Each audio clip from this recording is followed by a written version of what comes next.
السلام عليكم ورحمة الله وبركاته. أهلا بكم في قناة كروشيه يوتيوب مع سهام البنهاوي. النهاردة هنعمل كولا بقشور السمك. الغرزة دي جميلة جدا وسهلة وإن شاء الله تعجبكم. والغرزة اللي احنا عملناها النهاردة كمان ممكن تنفع شال، يعني انت لو حابة تعمليه شال تشتغلي الغرزة بالطول اللي انت محتاجاه لحد ما توصلي عند طول الشال المناسب. المقاس اللي احنا استخدمناه النهاردة هو مقاس نسائي، مقاس كبير. والادوات اللي احنا استخدمنا خيط ناكو فيزون. طبعا انت عايزة تشتغلي او تستخدمي اي خيط تاني ممكن، مفيش اي مشكلة.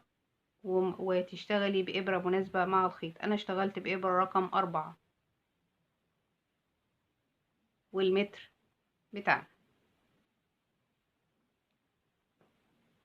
واللي اول مرة تشوف اعمالي ما تنسيش تدوسي على الزرار الاحمر اللي تحت الفيديو فضلا وليس امرا، وتدوسي على الجرس عشان يوصلك كل جديد، ونتابع مع بعض الخطوات.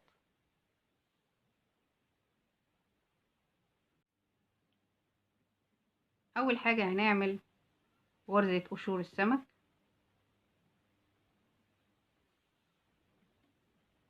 هنعمل 5 سلاسل، 1 2 3 4 5، وهنقفلهم بمنزلقة. ندخل في اول سلسلة وناخد منزلقة بالشكل ده، ونرتفع 1 2 3، ونلف الخيط وناخد كمان عمود. هنعتبر الثلاث سلاسل عمود، العمود التاني، التالت، الرابع، الخامس، بالشكل ده. كده 5 عواميد. هناخد سلسلة وناخد الناحية التانية 5 عواميد. 1 2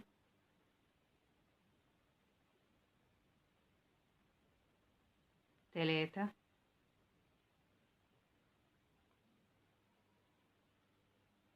4 5. كده 5 عواميد، والناحية دي 5 عواميد. تمام كده.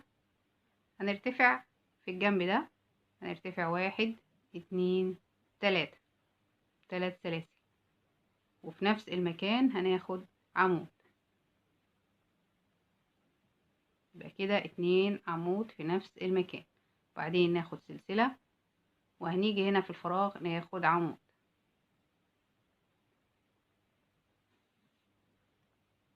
بعدين ناخد سلسلة، ونيجي هنا في اول غرزة من الثلاث سلاسل. ادي السلسلة الاولى، الثانية، الثالثة. هنيجي في المكان ده وناخد 2 عمود. 1 2. اصبح عندي الشكل زي ما احنا شايفين كده، 2 عمود وبعدين سلسلة، عمود، سلسلة، 2 عمود. في الاتنين عمود دول هنشتغل نفس الشغل اللي هنا. هناخد 5 عواميد الناحية دي و5 عواميد الناحية دي، وبعدين ناخد منزلقة في العمود ده، وبعدين ندخل هنا ناخد 5 عواميد الناحية دي، وبعدين 5 عواميد الناحية دي. هنشوف كده. هنرتفع 1 2 3، ونيجي هنا هناخد 4 عواميد لان انا اعتبرت ده عمود اول. كده التاني،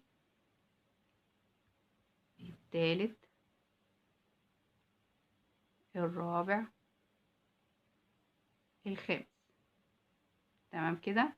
بعدين ناخد سلسلة، وهنيجي هنا في العمود اللي جنبه هناخد 5 عواميد.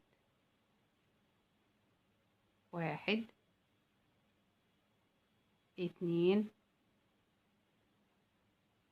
3 4 5. يبقى بالشكل ده. يبقى احنا خدنا 5 عواميد الناحية دي، وبعدين سلسلة، وبعدين 5 عواميد زي ما عملنا في أول غرزة بالظبط. هنيجي هنا في العمود ده وناخد منزلقة. بالشكل ده. هندخل في العمود بالشكل ده زي ما احنا شايفين كده، ونسحب الخيط بالشكل ده. يبقى كده منزلقة. هنيجي هنا في العمودين، هناخد في العمود ده 5 عواميد، وهناخد في ال3 سلاسل هنا 5 عواميد. ازاي؟ هلف الخيط بالشكل ده واجي ادخل في العمود بالشكل ده. كمان مرة هلف الخيط بالشكل ده والف الابرة بالشكل ده وادخل في العمود بالشكل ده. بمسكه بالطريقة دي واخد اول عمود، التاني، التالت، الرابع، الخامس. بعدين اخد سلسلة واجي هنا في الارتفاع ال3 سلاسل اخد 5 عواميد. 1 2 3 4 5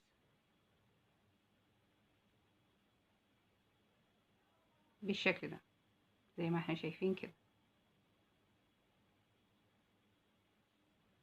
بعد كده ارتفع 1 2 3 وفي نفس المكان عمود، بعدين اخد سلسلة واجي هنا في الفراغ اخد عمود، وبعدين سلسلة. شايفين العمود اللي احنا خدنا فيه المنزلقة؟ هناخد فيه 2 عمود في راسه كده، هناخد 2 عمود. ادي اول عمود، التاني.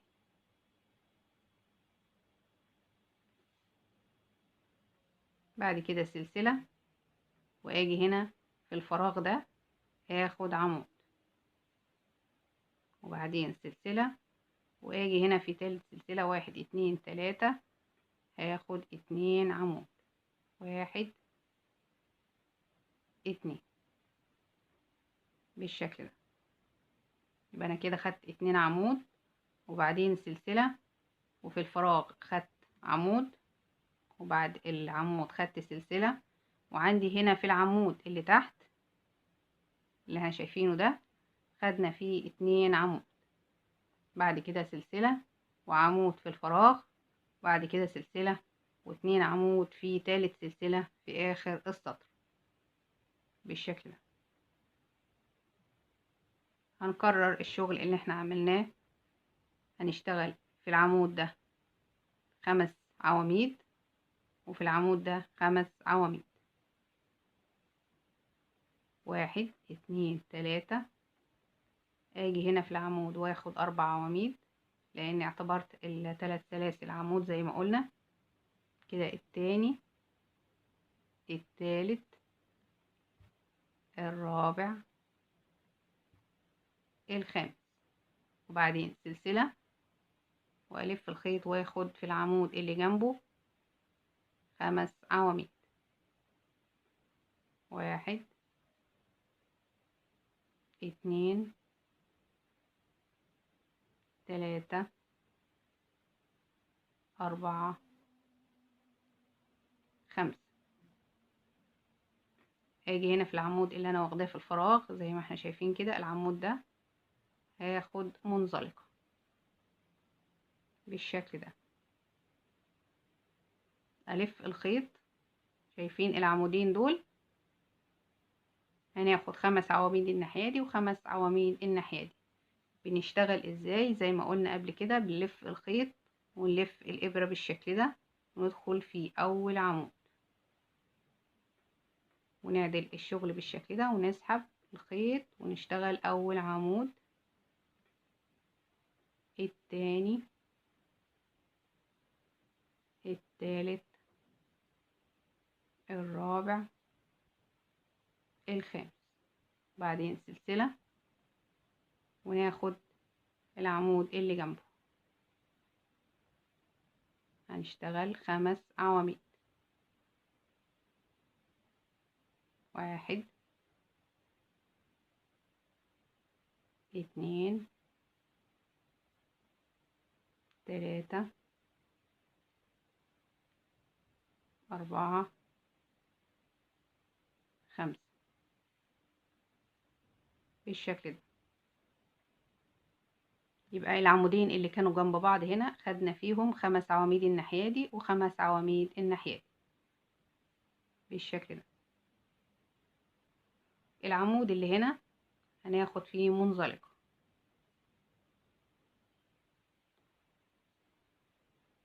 بالشكل ده واسحب الخيط. هاجي اشتغل في اخر عمودين، هلف الخيط على الابرة واجي في اول عمود واخد 5 عواميد. 1 2 3 4 5. اخد سلسلة، وعندي هنا الثلاث سلاسل اللي خدتهم في بداية السطر خالص، هشتغل 5 عواميد. 1 2 3 4 5. بتبقى معايا بالشكل ده زي ما احنا شايفين كده. طريقتها سهلة وبسيطة مع التدريب، يعني لما تدربي ايديكي هتلاقي ان الموضوع سهل جدا. بنشتغل طبعا على حسب ما انت عايزة تشتغلي 11 دور 12 دور 13 دور على حسب ما انت محتاجة قد ايه. انا اشتغلت 11 دور 21 سنتي زي ما احنا شايفين كده، 21 سنتي.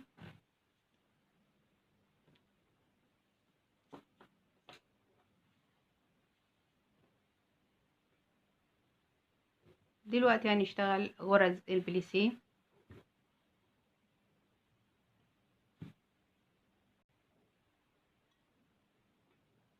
هنشتغل غرز البليسيه ازاي؟ احنا بناخد طول الرقبة وبنضربه في 2، يعني لو طول الرقبة 8 سنتي بنعمل سلاسل على 16 سنتي.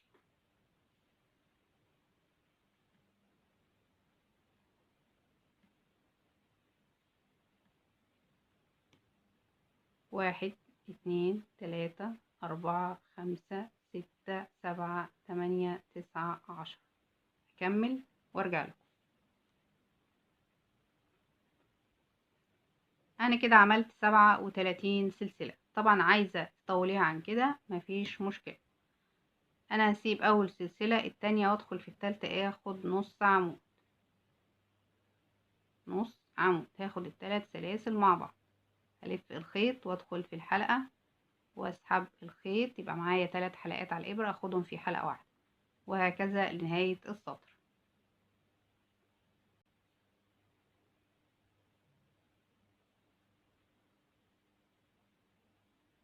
بالشكل ده. انا كده خلصت السطر وهنقيس مع بعض كده 21 سنتي. عايزة تزوديها عن كده او تقلليها عن كده طبعا ده بيرجع لك. هنرتفع سلسلة ومش هنحسبها معانا، وهنيجي هنا انا عندي حلقتين زي ما احنا شايفين، حلقتين، الحلقة الأمامية والحلقة الخلفية، الحلقة الأمامية والحلقة الخلفية. فأنا هشتغل في الحلقة الخلفية. أنا عندي حلقة أمامية وحلقة خلفية، هشتغل في الحلقة الخلفية. فأنا ارتفعت السلسلة، هلف الخيط واشتغل في أول غرزة. أول غرزة هشتغل في الحلقة الخلفية نص عمود، ناخد الحلقة الخلفية ونشتغل نص عمود، الحلقة الخلفية وناخد نص عمود. طبعا عايزة تشتغليها بغرزة الحشو او غرزة العمود مفيش اي مشكلة، اشتغليها بالغرزة اللي تعجبك. بنشتغل في الحلقة الخلفية بيطلع معانا المنظر اللي احنا شايفينه ده، اللي هي التدرجات اللي انتوا شايفينها اللي قدامنا دي.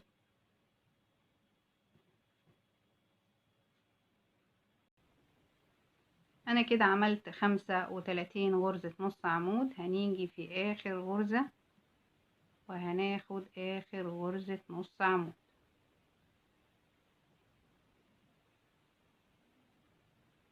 بالشكل ده، وهنرتفع سلسلة. قلنا مش هنحسبها معانا، وهناخد في الحلقة الخلفية نص عمود. بنشتغل من اول غرزة لاخر غرزة، وبنعد الغرز بتاعتنا بالشكل ده. بعد كده بعد ما بنخلص زي ما احنا شايفين كده، انا حطيت ماركر، سبت 6 سطور من هنا وسبت 6 سطور من هنا، وهشتغل بالشكل ده. هضم الطرفين على بعض بالشكل ده كده، واخيط خياطة عادية لحد نهاية السطر.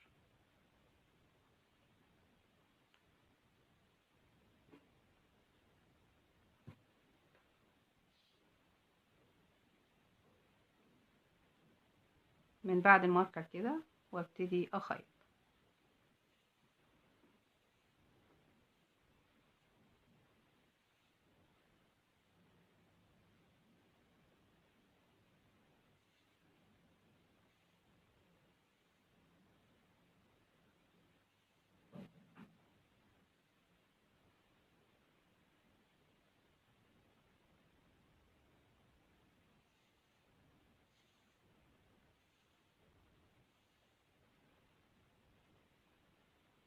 لنهاية السطر.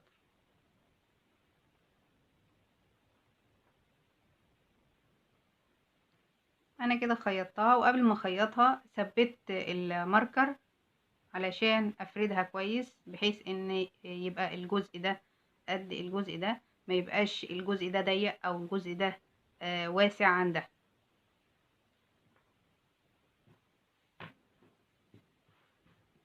بتبقى بالشكل ده معايا. وعندي الجزء اللي ورا ده برضو بنخيطه غرزة قصاد التانية، غرزة قصاد التانية، خياطة عادية. زي ما احنا شايفين كده الكولة بتبقى خلصت معانا، وبنتنيها بالشكل ده.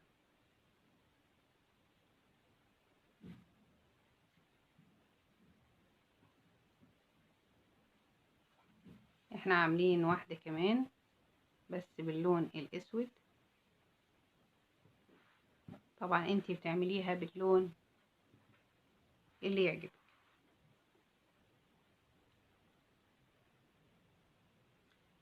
وبكده الفيديو بيكون خلص معانا. ولأول مرة تشوف أعمالي ما تنسيش تدوسي على الزرار الأحمر اللي تحت الفيديو، وتدوسي على الجرس عشان يوصلك كل جديد، وما تنسيش لايك، وما تنسيش شير عشان الكل يستفيد.